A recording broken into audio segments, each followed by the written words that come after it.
shida. Kwanza microphone hazina watu. Kwanza mchungaji anataka watu wa kutumika pale. Praise the name of the living God. Sasa nikaona ya kwamba yeye hajali ya kwamba condition ya maisha yake ya kiroho kuna makosa imetokea. Yeye hajali makosa ile imetokea, anasema niachiliwe niende nikatumikie Mungu mahali pengine. And that is why I'm saying today there is a lot of deception in serving God. Serving God has become more fashionable than holiness. Serving God has become more fashionable than prayer. Serving God has become more fashionable than reading the word of God. Serving God has become more fashionable than wearing the right clothes, even when you are standing before people. Kwa hivyo ni kumaanisha kwamba kumtumikia Mungu imekuwa ndio jambo tu ambalo la maana, mambo yale mengine yote yanapuuzwa. Na mimi ningefikiria kwamba kumtumikia Mungu kungekuwa ndio climax. Nimeshughulikia mambo yale mengine, sasa naweza kuingia katika nafasi ya kumtumikia Mungu. Lakini sasa sio hivyo. There is a deception. Waimbaji wanaimba nyimbo siku hizi, tunaambiwa ni hit, lakini hajaokoka. Lakini ameimba gospel,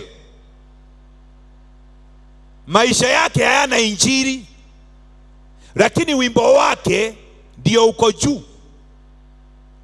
Praise the name of the living God. Hallelujah.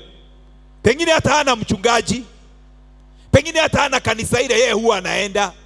Yeye ni mtu wa kwenda mahali tu ameitwa aende akaibe. Praise the name of the living God. Na hiyo ninafanya niseme ya kwamba serving God imeingiwa na udanganyifu fulani, na tusipo deal na hiyo deception tunaweza kusema ya kwamba the church is not going in the right direction. Bwana asifiwe sana. Na kwa hivyo ningependa tusome maandiko kadhaa ambayo yatatusaidia kuona mambo ambayo ni ya muhimu tunapomtumikia Mungu. Tusitumikie Mungu kama fashion, tutumikie Mungu kama Mungu. Praise the name of the living God. Wacha tuanzie Matthew chapter 7 verse 21. Matthew 7 from verse 21. I'm going to read up to 23. The Bible says, Matthew 7:21, not everyone who says to me, Lord, Lord, will enter the kingdom of heaven, but only he who does the will of my Father in heaven.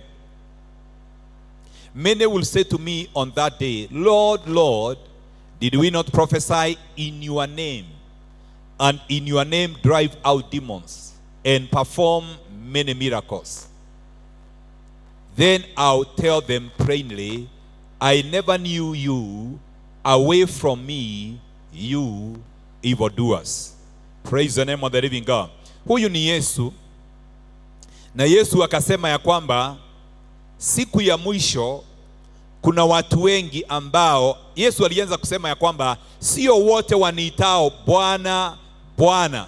Verse 21, not everyone who says to me, Lord, Lord, will enter the kingdom of heaven, but only he who does the will of my Father who is in heaven. Wapendwa, kabla ya kumtumikia Mungu ni vizuri kujiuliza, what is the will of our Father in heaven? Mapenzi ya Mungu ni gani? Mungu angetaka niishi maisha ya aina gani? Mungu angetaka nitembee kwa njia ya aina gani? Kwa sababu Biblia inasema ya kwamba kuna watu ambao Biblia inasema ya kwamba they will prophesy, they will cast out demons, they will even perform miracles. Lakini siku hiyo ya mwisho Yesu atasema ya kwamba I never knew you because you were evildoers. That means they were serving God in this life, but even after serving God they did not make it to heaven. And that is very unfortunate, because I would expect that the people who serve God, they are the one who are going to lead when we get to heaven. Si ni kweli? Bishop,